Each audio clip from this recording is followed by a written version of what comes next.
I met our next speaker coming at the national conference in Tokyo last November.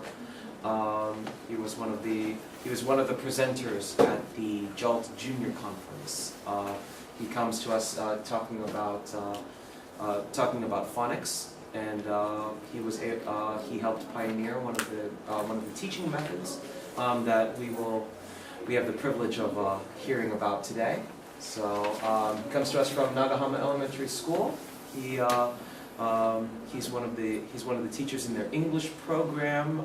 After being in ALT for several years, he's been in Japan for quite a while. I hear he has a lovely wife back in Nagahama. Yes. So I think he's quite dedicated in the field of language teaching. So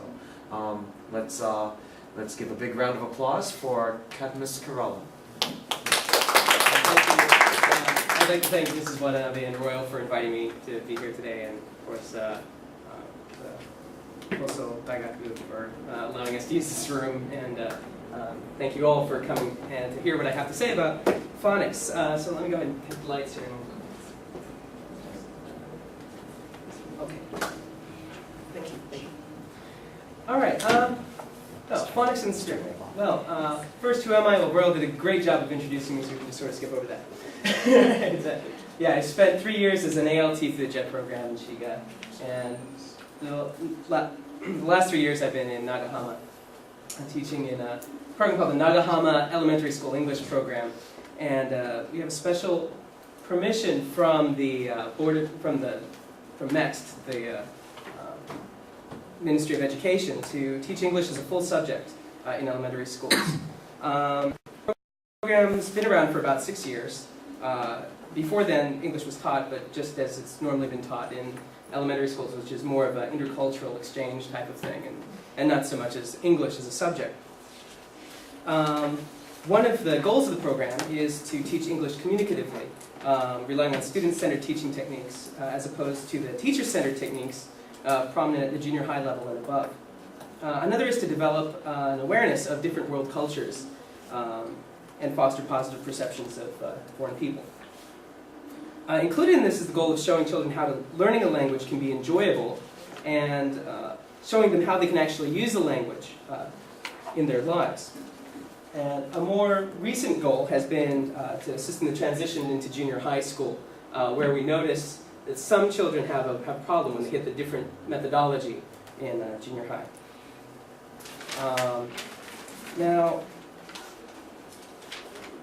apart from advocating widespread reformation of the current junior high teaching method, what we try to focus on in the program is to give them basic skills that will help them once they get into junior high, skills that sometimes they don't get to focus on in the junior high program. Because they usually have to start very quickly when they get into junior high and jump right into learning things like grammar and vocabulary. Classes are 45 minutes each, of which we usually try to recommend a 10 to 20 minute reading component. In first and second grade, we teach once a week, and third and fourth grade, twice, alternating, and then fifth and sixth grade, we teach twice a week. So let's go ahead and just talk about what is phonics. Phonics is basically teaching the process of identifying the sounds represented by one or more alphabetic characters. That sounds really simple, but is it really? And it's not really. It's a lot more difficult than it would sound. Like, for instance, there are a lot of materials on the market that promote phonics in bold letters, and that would seem to suggest that phonics is the way to teach English. But there's a difference between most of the reading models that these are based on and EFL classrooms in practice. For instance, most reading models assume a native English or close to a full immersion environment. So that means that children have a lot of exposure to the spoken word as well as the written word all the time. But the reality in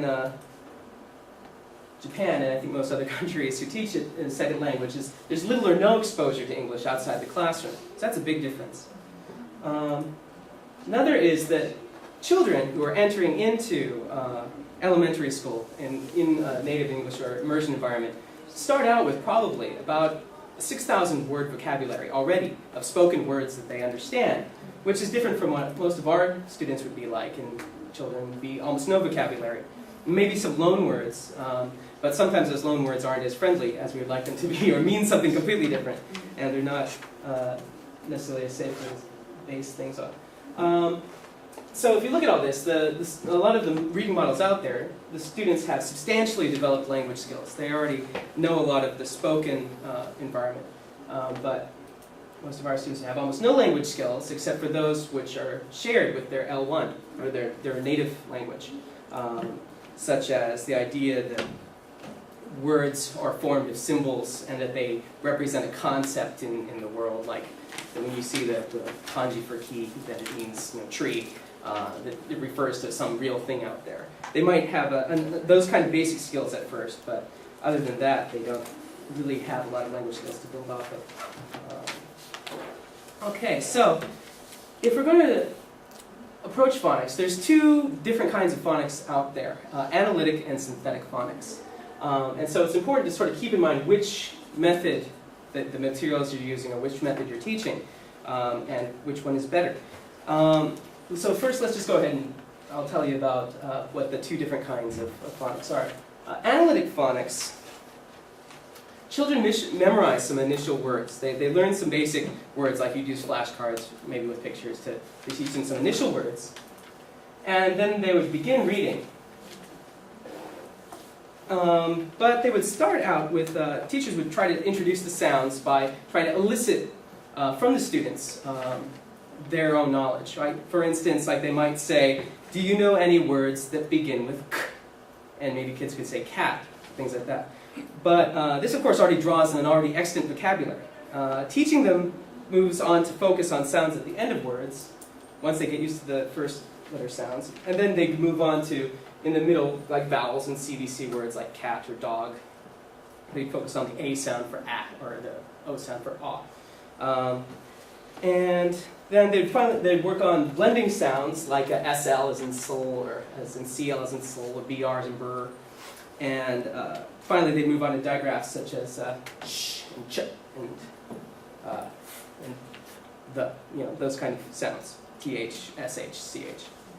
The defining characteristic of this method is that students are trained to analyze words that they already know for sounds, and then recognize in the written word.